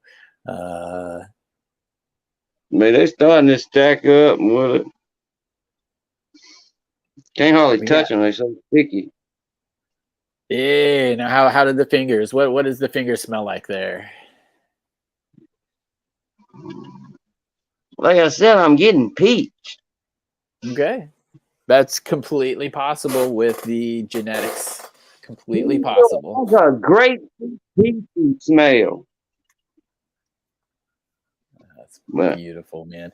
And it's too, sometimes it's, it matures a little bit. That's one thing about the Westport grape juice is while it's growing and while it's on the plant, I always say it's more of like a carnival grape. It's like a cotton candy. It's like a sweet, really grape.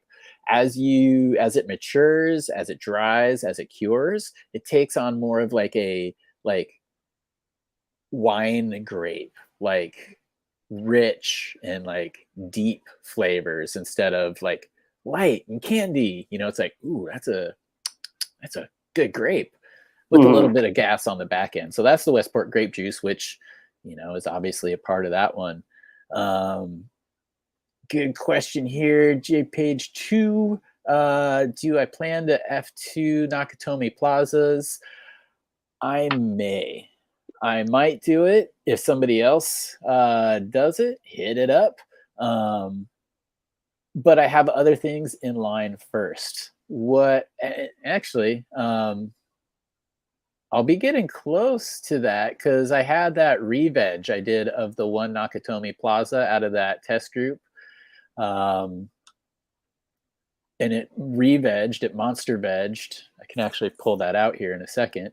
But I've cloned it. So I've taken my clone to grow into a good normal plant that I'll continue to grow, but I still have that monster veg one and hopefully that Westport grape juice about to dump some pollen. So the other night I was looking at it, I'm like, I could just throw you in the same tent and who knows, I might get like 30, 40 seeds off of it if it does get pollinated. Then I'll just play with those and continue to work it. So no F2s on the Nakatomi Plaza yet, but that will be interesting because it will be a progeny of the Westport grape juice getting brought back to the Westport grape juice. So might lock in some of those more desirable traits that I like about it and I'm trying to pass on. Okay, Sweet Tooth, not on IG.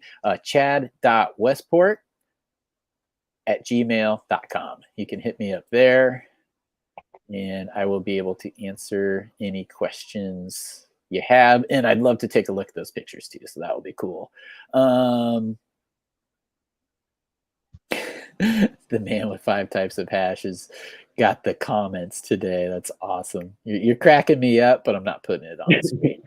Not putting it on the screen. Nakatomi. You know what? Nakatomi Plaza is a real building in Los Angeles. It does exist. It is a real place. Also, the set of Die Hard, the original movie, which is awesome. And that's where it came. So that's where that is at. And Pepper Plug, good to see you. Need that grape juice merch. Yes, I need to get on some of that stuff. Tommy's already got the slogan for me. You got the juice now. I don't know why I said that in a Schwarzenegger type of voice, but it came out that way. That's a lovely looking garden, man. I love how you're in between right now. There's, the left side is totally flowering. The right side is just entering flowering, and left side is looking nice and white, frosty. The right side is nice and green.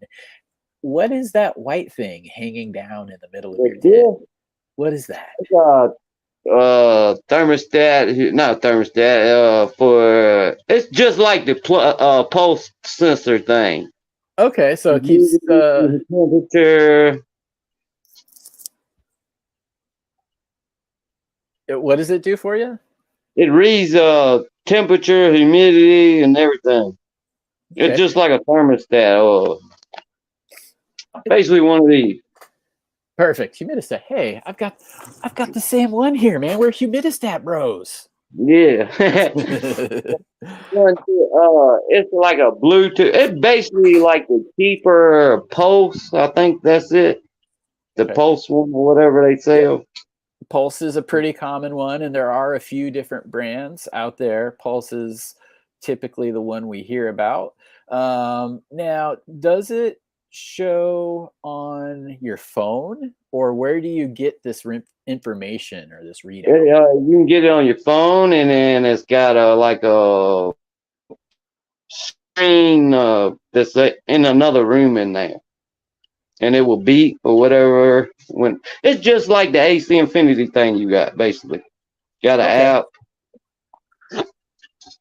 Yep. So it'll set its in hygrometer. I think there's a G in there instead of hydrometer. Hygrometer. I should Google. But it's like it's Wi-Fi, Bluetooth, whatever, and it sends it to it. Hey, I figured out what them straps are made for, Chad. Oh, hey, those are those question mark straps. Those damn questionable things that I get with every piece of like cannabis gear. The tent comes with the straps. Light comes with the tent. Comes with the straps. That's the only thing I knew to do with it was put it right there. You look like you found a good use for it. I mean, I got a pile of them over here, but I got use of 2 or 3 of them. But I still got a lot of them. They come with everything, like you said. Yep. Well, that's good, man. It's good to stay in touch with those readings, because what we're doing with temperature and humidity is we're trying to control the VPD, vapor pressure deficit. That's important because it can help manipulate your root zone. The more plant transpires, the more it sweats, the more it pulls up from the root zone. And it transpires when humidity and temperature are in a particular range. So that's what that's doing. Now, do you use any kind of CO2 in there, like any mushroom bags? I got the XL bag right there. Okay. So how long do those typically last in there, or how long do you keep them in there? They got a date on the back of them. They last, I think, 3-4 months, but they got a 365 one now for the last year. Ooh. But I ain't never noticed a difference with it being in here. Right. And that's, that's one thing that monitors might be able to help. But going back to the whole pH Blue Lab pen thing, it's just because, let's say you did have a CO2 meter in there, and let's say it says, oh, that bag gave you 200 more, you know, parts per million. God, Yeah, PP and whatever. of CO2 in the air. Now that sounds good and great, but if it's something that you never really notice physically as a change or increased yield on the plant, well, then it's again, it's where numbers look good, but in reality, is it right? So Yeah, I'm not spending $30 more on one. yep.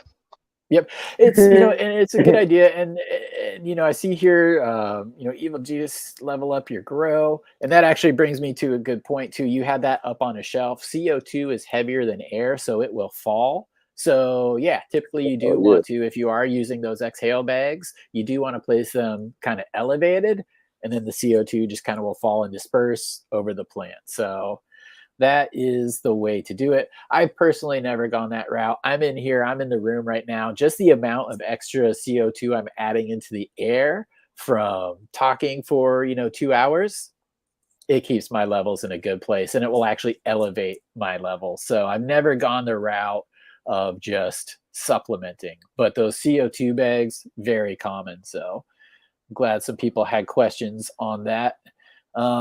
What maybe is your favorite piece of equipment or favorite thing in this grow room? Probably the light. Okay. What kind of light are you using? Tell us a little bit about that. It's the Mars Hydro FCE 8000 with the UV and IR. Okay. How many runs have you had with this light? Is this the first run with it, or have you had a couple harvests? This is the first run. I got it at Christmas time, and nice. I can tell the biggest difference. That was one of my biggest problems. Was buying a cheap light. If you're gonna do this, you might as well go out and spend the money. Yeah.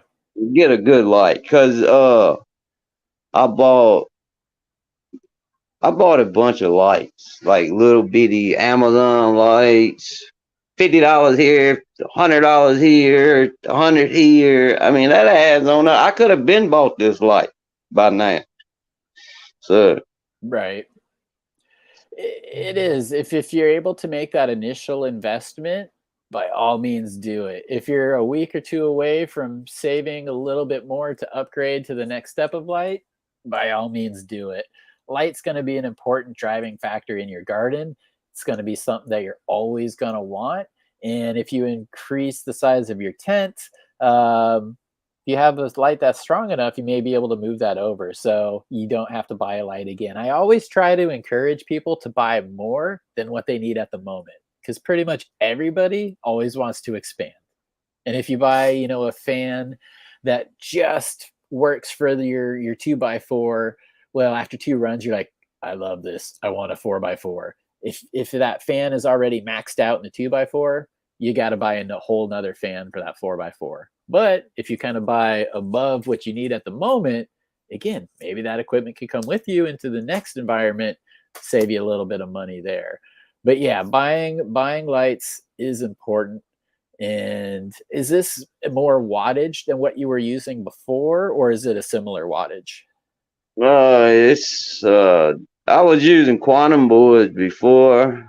I mean, I'm not gonna go into details. I used the ep.4. I had a couple of them, the 1000s, and they made me mad. I ain't going into all that. So, this is how we met. This is actually how we met. Me talking junk about Spider Farmer. So, but yeah. So I went to Mars Hydro then, and I bought like the 100. What is it? TS100 or whatever, the little 150-watt light. Then I ended up buying another one. Then I ended up buying the 4000. or whatever that is. And then I said, damn, I'm gonna quit buying lights. I'm gonna buy the biggest one they got. So if I There you upgrade, I go. don't have to buy another light. There you So I go. bought this light, and then I think a couple of weeks later it come out with the 1000. Oh boy. It came out with It a come with 2 bigger more light on you. bars or something. So I mean, I ain't never turned. I mean, you've seen the pictures that I sent you of these leaves praying, and I ain't never turned it over 50%, and it's all the way at the top of the tent. Yeah. That again, that's another excellent reason for buying more. I'm doing the same with the increased wattage light that I have right now. It's never seen 100% yet. What I love about that is LED lights, and I'm on to the bar style now as well. I moved from the quantum board to the bar style. Is usually until you get those to about 80 or 90% of their full capacity, they generate very little heat. So if you're in a really hot environment, and let's say you need, like I have a 450 watt in one 4x4, I've got the 860 in the other 4x4. But if you're in a really hot area and you buy that 860 water, you can run it at 50%, and there will be like very, very little heat signature from it. Versus if you have it at 100%, I could not keep it closed fully at 100%. At 50%, I could keep it closed fully and not worry about it getting too hot. So I like that you mentioned that. It's up high, but it's also dimmed, because those are things, if you buy with more power. If I had that quantum board in here, the temperature would stay around like 85. And no, like 82, 83. It would fluctuate. And then them lights would be turned. I have them turned down, but it's the biggest difference from this light, the bar light from the quantum board, on the heat. Yeah, I noticed the same thing, and that's a great thing about the bar styles. It evenly disperses the light. It disperses the heat. There's more airflow in between the bars, which also helps with it. With the quantum boards, it develops a hot spot in the middle. So you get a lot more par in the middle, but it's also a hot spot, harder for air to move around it. They're still good. Like they're a efficient, good way of doing it. But the industry is really moving towards the bars. Yeah, I didn't throw the quantum boards away or whatever. I still have them. They're in my veg. Yeah, I mean, I use all my old the SF1000s. I use those for veg, and I kind of piece those together over time, buying one more when I could, buy another one when I could, and then now I am sponsored by them, so it works out. Buddha Bear here, speaking of like temperature and CO2, we're talking. He says, I thought CO2 is most effective with a PAR of 1600 plus, and PAR and PPFD. We're talking here DLI, daily light integral. So PAR is the 400 to 700 nanometer spectrum. That's what we can visibly see in the light spectrum. The PPFD, photosynthetic photon flux, whatever, PPFD. That is what the plant sees. That's what the plant can use. And DLI is a matter of how much it needs throughout the course of the day. So you can have a super powerful light and hit the DLI it needs for a day within, like, again, this will vary, but just an example, let's say 14 hours. So if you're running like an 18-hour or a 20-hour veg cycle, that might be too much light. But back to the original point. Sorry, I kind of deviated there because I'm looking for the answer here. Here it is. But yeah, when you're running CO2, you do want more light intensity, and you do also want to run the room hotter, because the CO2 will kind of close those stomata, which again is where the plant sweats. It's on the underside of the leaf. If those are closed, then it doesn't transpire. Yeah. If it's closed, it doesn't transpire or sweat, doesn't take up nutrients. So by running the room hotter, that encourages them to open, which counteracts, the CO2 wants them to close. Well, the extra temperature says, screw you. opens them a little bit. So yeah, if you're running a sealed room with proper CO2, you do want a more intense light and you do want to run it hotter. But with a mushroom bag, I would typically say just keep doing what you're doing. And we could get into DLI another time. Samsung. Okay, here's one I could post from them. Chad Westport. With my LED Samsung 4K TV grow some good weed if I put a light app on it? No, because of spectrum.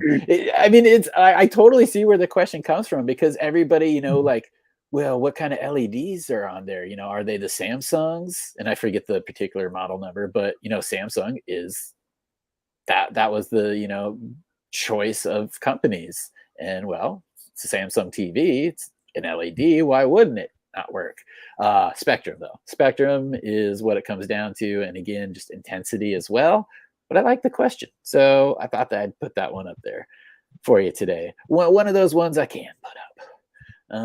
Let's see here. Just scrolling through the comments. Anything else about your garden? What's that blue thing right there to the right? What is that? The silver machine with the blue screen just outside. It's a dehumidifier. Okay. What levels are you trying to keep in there? I've been trying to keep it with this VPD chart right here, but with these ain't no central heating and air here. It's baseboard heaters, and it's been the biggest. So I went out and got this to see if it would help. Okay. I run, humidity is something that I deal with here, being in Washington on the coast. So I do have the big industrial, well, kind of like that, portable, but still commercial level dehumidifier that I run. Never have to use a humidifier. Not my problem here. That's more of a Colorado problem. So you've got that in there. Okay, good stuff. And I am forgetting here that I've got a couple more beans to give away, and we're getting really, really close to that 2-hour mark already. So I am just going to get this next one started here. And this one is for US only. Mr. Magpie rule does apply.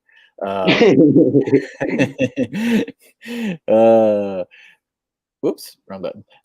So yes, US only.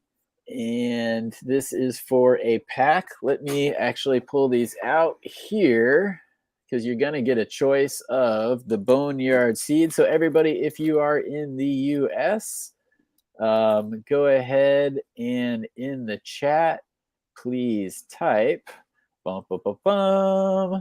Boneyard seeds. So for US residents only, we'll get them shipped out. And so Boneyard seeds, I'm going to back off here and blow myself up. Actually, I want to keep your garden in there too, because when there's a plant, there's a plant, you can't highlight it. Let's see here. I am just basically pulling out what you are going to get to choose from if you are the winner of this drawing. Okay, so I've got three choices here from Boneyard Seeds NorCal, Mr. Toad, DDA, the designated dank area. Focus. Because you like me. No, you don't. Okay. So first pack that you can choose from, Ghost of Mary Jane, which is a Ghost OG times Space Cheese. I have run his Space Cheese times RKS cross. I have seen a lot of this Space Cheese grown out. Freaking phenomenal plants. John hit the wrong button again. That's all right. We're giving away seeds. Okay, so the other choice you will have if you win this, Space Fondue, Fire OG, which, dude, this is a cut times Space Cheese. I'm going to be running some of these myself. These are new from him. And the third choice you could choose from, which is another new strain this year from Boneyard Seeds, is Space Utopia, which is the Shisham. Yeah, dude. Anybody pronounce that? Let me know. long word cuddler times space cheese. So again, that space cheese, excellent work. You can visit his page. You know what? I should really get our seed sponsors information in the show notes. So I will work on that, but let me unblow myself up and share. Can I? There we go. Okay, so Boneyard Seeds. Go ahead and type Boneyard Seeds into chat if you're in the US, and we'll give some of these away. And let me see if I am missing him, if I need to send another link over again. But yeah, these are fire. Again, Mr. Toad, he's a guy who gives a lot of good information and knowledge to the community. So I appreciate that. And I had reached out to him. I said, hey, dude, because he had sent me a huge box of seeds previously. And I like to help people out, and I have people that reach out to me, and in a lot of situations, I want to send seeds out. So it's always nice. I'll send them some of my stuff. I'll send them some other things that I got, but I always sent a pack of the Boneyard Seeds because I know his work is solid. I know people will be happy with it, and I hope you guys will be happy with that too. Let's see here. Boneyard Seeds. Yep, people are throwing down the Boneyard Seeds there. Where was I going to go? What was I going to do with that? I don't really know. Stoner moment, guys. It's an hour 55 into the show. I appreciate you all hanging out. It has been fun. Love seeing some of the interactions. Love seeing some of the comments. Yes. Oh, device not connected, John. Okay, so John, what that means is it's probably going to need a restart on the device from your end. I could see you trying to come in, and I've had this happen with a few guests before. It just says device. There we go. Okay, so he's backed out. Hopefully that comes in. And I'll give this a few more moments. But everybody in chat, what are you guys smoking today? And again, thanks for showing up, Sir Hunt-A-Lot, B. Allen, 413, KC, what's up, buddy? Winner from previous. Leaf, hey, and that's another guy growing the Nakatomi Plaza right now, so that's pretty damn awesome. Liche in Battalia, good to see you. Leaf Wiggy, Staggering Productions, people rolling in. All right, so we'll have one more to give away. After this, we'll have our Twin Peaks Cannabis to do. And John, yeah, I don't know if you've turned it on and turned it off. Still not doing that. I'll just try sending you another link here, though. Let me send you a fresh link to join in. And I appreciate you doing this.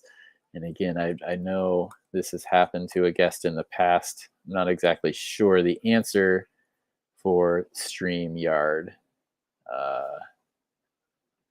This happened on the other account, the Future Cannabis Project account, which is another place you can find me. I do a lot of the seed collector shows over at the Future Cannabis Project. Interview a lot of cool people. It's all kind of longer format stuff. Check out my playlists, though. The playlists are down in the show notes here. You might have saw that Tommy Chong clip earlier I played in the show. I talked to Tommy Chong, talked to Madam Cannoli, talked to Swami, talked to... let's see, Jeff Lowenfels, Cornbread Mafia, Mile Hansen, Danny Danko. It's fun that I can look over at my shelf of books of people that I have been inspired by and have learned by over the years, and could say I've had one-on-one conversations with them all. Very blessed, very fortunate, very lucky. So it's nice to look. Oh, Jorge Cervantes is the other book. I need to move over to the second shelf. Ed Rosenthal. Yeah, you can find a lot of those interviews there that I did with Future Cannabis Project in those playlists. The SCP community. Yes, David, it's good to see you here too, man. Love people that, support everywhere. And a lot of you guys, actually pretty much all of you guys, I see you all over the community supporting, and I thank you for that. Not just on my show, not just on my stuff, other people's shows. It's great, man. It's great to have this community. We travel very well, and we're all pretty friendly, which is great because everybody knows how to get along. There are, there's some people who have bad attitudes or like bad weeks, and it's just part of life. But we all mean well. So let me check in on the Boneyard seeds. We've got 73. Okay, let's try to 2 more people. If we get that up to 75 or 30 seconds, whichever comes first, we'll go ahead and do that drawing. And since I think that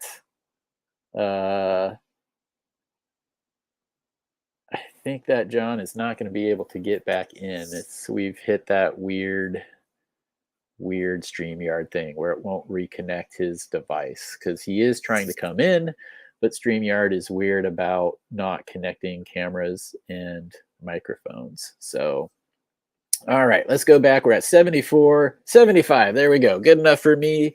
US only. Again, I'll ask that you just confirm in the chat that you are in US, and then I'll have you get a hold of me via Instagram, and we'll get that sent out to you. So we already got 2 winners today.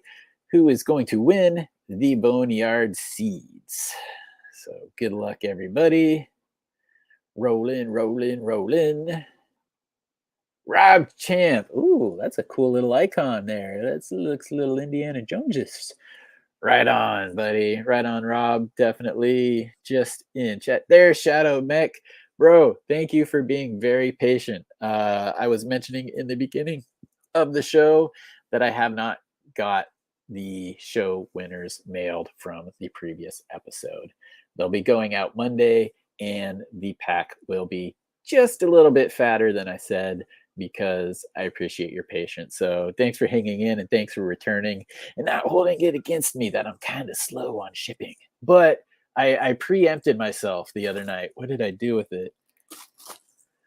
Where did it go already? Oh, I brought it in. So I packed up a whole bunch of seeds so I don't have to go and then pack them and then try to, and I'm going to put them all in mailers too. So pretty much for the future episodes, all I'll have to do is just put an address on them. But I went ahead and I got my, everything already. So here's a couple months worth of winners for you. We're going to keep doing it. That bag, Mr. Toad sent me again. This is a nice fat bag. So plenty of Boneyard seeds to keep giving away. Mirror seeds, going to keep giving those away. And Hillbilly Herb as well. So thank you for all the support. Rob, buddy, I'm sure you're in chat. And you probably said, what's up? There we go. Yep. Django for the win. All right. Congratulations, Rob. And John, damn it. I don't think it's going to let you back in, man. I still see devices not connected. I wish I had an answer. But it is kind of the 2-hour mark. So we're probably wrapping it up anyway, even though we could continue to go on with you because you have a great garden. You have been a wonderful tester for me. And those are the things. A lot of what you do is what I look for from testers. So yeah, damn it. I see a note here. Will not let me in. All right, let's just go ahead and I'll do one more giveaway here for the Twin Peaks, and this is going to be the Afghani or the Westport grape juice times Afghani #1, and that was a tester that I've been giving out for, gosh, I don't know, 6, 7, 8 months, maybe a little bit more. Great reviews, great photos. Indoor, outdoor, have not heard any bad news yet. If there is bad news, hopefully I will hear it from people. That's another thing about being a tester is we expect, we hope, we appreciate you being as honest as you can be with us if there's a problem, because we'll be able to ask questions. We may be able to figure out when, where, and why. And if it's something that can affect people broadly, well, a good breeder wants to know those things. So yeah, but a lot of people out there are enjoying it. So let's see here. Let's just do damn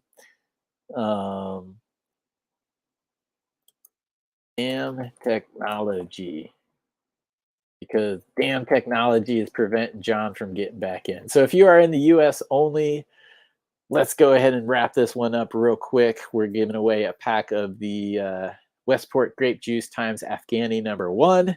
And actually, as my another tester said to me the other day, you really need to come up with a name for it because I'm sick of typing out that long ass description. So maybe I'll call it the damn technology strain. I don't know. We'll do it. But yeah, everybody in the US enter damn technology in here because it's not letting John back in. But I do appreciate John for showing up today, sharing the garden. That's what the show is all about. And I appreciate your time, dude. And you will continually be receiving anything that I have for testing in the future. And if you guys wanted to link up with him, his Instagram link is also in the show notes. So go down there, click that, and link up with Mr. John. Yep. And he's like, sorry, will not let me in. I know. I can see it from this end. I can see you trying. And, you know, everybody is agreeing here. Damn technology. Damn technology. Damn technology. Rusty nails. Damn technology. Damn technology. So, yeah, I'm sorry, buddy. I don't know how to get around that one. It's happened before. So I'm just going to give this a couple more minutes. We'll do the drawing and then we'll wrap it up for today. But everybody in chat, thank you again for hanging out. And let me just play our seed sponsor video one more time because I need to take a drink of water.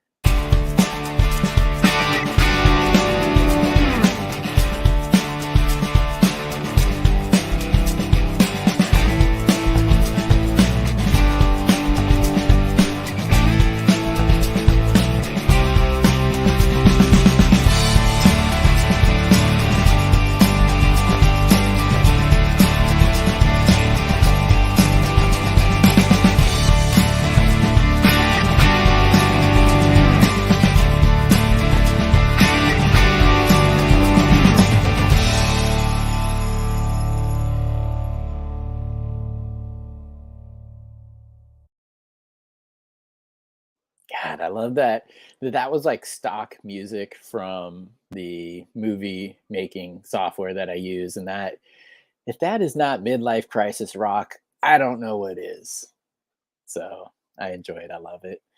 Let me check how many people we've got here. We got 65 entries. We've still got about 155 watching. So I'll give it a couple more seconds.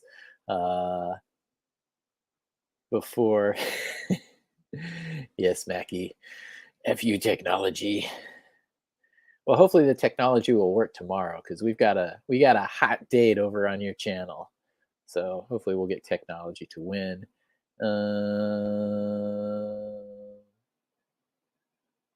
Let's read in the comments here. Again, guys, thank you for the support and the love. Anyone here grow Jenny Kush? I've not grown Jenny Kush. Anybody in chat's grown Jenny Kush? Let us know. What did I just keep hitting stuff here. I'm checking in. All right, 68. Come on. I am too immature not to let one more person write damn technology. Get us to 69, folks. Get us to 69. And I'll give away some seeds. So if I have to go in there and type damn technology myself, I'll do it. There we go. We're at 69. All right. Thank you, whoever typed that one in here. Last giveaway of the day. We'll wrap up the show with this. But again, US only. This is for the Westport grape juice times Afghani #1. And if you are the winner, just hit me up on Instagram. My link is down in the show notes.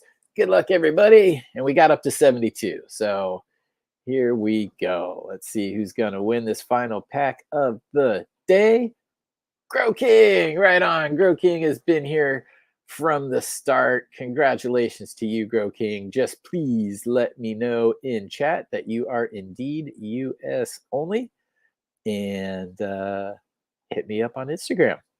I will get that pack out to you faster than I got the packs out to people last show. But those are going your way. Can we enter on YouTube? Yes. Are you watching it somewhere other than YouTube right now? I wonder if it's being restreamed or streamed on a different platform. I think it's only going to YouTube. But also, you know, John brought up the point of it would be rad to have a way for people on the replay watching to win. So I'll have to figure out the logistics of that. But I like that idea because I do appreciate people watching it on the replay. Croaking, no way. Yes way, dude. It's you. Look, the icons are the same. There's this one, and then there's that one, and they're the same. So yes way, dude. You have won.